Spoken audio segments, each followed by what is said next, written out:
नमस्कार दोस्तों, मेरे यूट्यूब चैनल को सब्सक्राइब करें, वीडियो को लाइक एंड शेयर करें, वीडियो के अंत तक बने रहें। लीला श्री बांके बिहारी जी की। प्रभु तो प्रेम के भूखे हैं, यह सत्य घटना है। आइए जानते हैं। वृंदावन में बिहारी जी की अनन्य भक्त थी, नाम था कांताबाई। बिहारी जी को अपना लाला कहा करती थी, उन्हें लाड दुलार से रखा करती थी और दिन रात उनकी सेवा में लीन रहती थी। क्या मजाल था कि उनके लल्ला को जरा भी तकलीफ हो जाए। एक दिन की बात है, कांताबाई अपने लल्ला को विश्राम करवाकर खुद भी तनिक देर विश्राम करने लगी। तभी उन्हें जोर से हिचकियां आने लगी और वो इतनी बेचैन हो गई कि उसे कुछ भी नहीं सूझ रहा था। तभी कांताबाई की पुत्री उसके घर पे आई, जिसका विवाह पास ही के गांव में किया हुआ था। तब कांताबाई की हिचकियां रुक गई, अच्छा महसूस करने लग गई। तो उसने अपनी पुत्री को सारा वृतांत सुनाया कि कैसे वो हिचकियों में बेचैन हो गई थी। तब पुत्री ने कहा कि माँ, मैं तुम्हें सच्चे मन से याद कर रही थी, उसी के कारण तुम्हें हिचकियां आ रही थी, और अब जब मैं आ गई हूँ तो तुम्हारी हिचकियां भी बंद हो चुकी है। कांताबाई हैरान रह गई कि ऐसा भी भला होता है। तब पुत्री ने कहा, हाँ माँ, ऐसा ही होता है। जब भी हम किसी अपने को मन से याद करते हैं तो हमारे अपने को हिचकियां आने लगती हैं। तब कांताबाई ने सोचा कि मैं तो अपने ठाकुर को हर पल याद करती रहती हूँ, यानी मेरे लल्ला को भी हिचकियां आती होंगी। हाय मेरा छोटा सा लल्ला, हिचकियों में कितना बेचैन हो जाता होगा। नहीं, ऐसा नहीं होगा। अब से मैं अपने लल्ला को जरा भी परेशान नहीं होने दूंगी। और उसी दिन से कांताबाई ने ठाकुर जी को याद करना छोड़ दिया।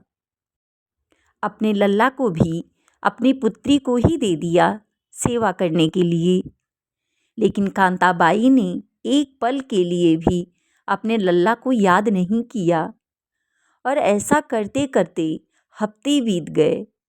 और फिर एक दिन जब कांताबाई सो रही थी तो साक्षात बांके बिहारी जी कांताबाई के सपने में आते हैं और कांताबाई के पैर पकड़कर खुशी के आंसू रोने लगते हैं।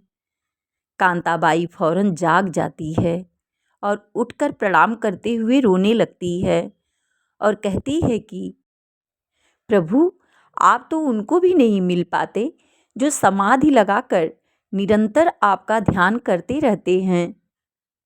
फिर मैं पापिन, जिसने आपको याद भी करना छोड़ दिया है, आप उसे दर्शन देने कैसे आ गए।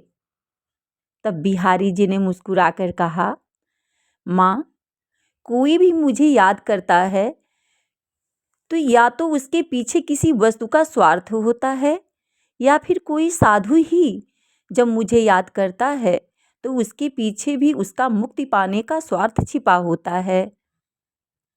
लेकिन धन्य हो माँ, तुम ऐसी पहली भक्त हो जिसने ये सोचकर मुझे याद करना छोड़ दिया कि कहीं मुझे हिचकियाँ आती होंगी। मेरी इतनी परवाह करने वाली माँ मैंने पहली बार देखी है। तभी कांताबाई अपने मिट्टी के शरीर को छोड़कर अपने लल्ला में लीन हो जाती है। इसलिए बंधुओं, वो ठाकुर जी तुम्हारी भक्ति और चढ़ावे के भी भूखे नहीं हैं, वो तो केवल तुम्हारे प्रेम के भूखे हैं। उनसे प्रेम करना सीखें। उनसे केवल और केवल किशोरी जी ही प्रेम करना सिखा सकती हैं। जय जय श्री राधे। दोस्तों, ऐसे ही और वीडियो देखने के लिए मेरे यूट्यूब चैनल को सब्सक्राइब करें, वीडियो को लाइक एंड शेयर करें। वीडियो पूरा देखने के लिए धन्यवाद आप सभी को। जय जय श्री राधे। हरि बोल। हरे कृष्ण कृष्ण कृष्ण हरे हरे, हरे राम राम राम हरे हरे।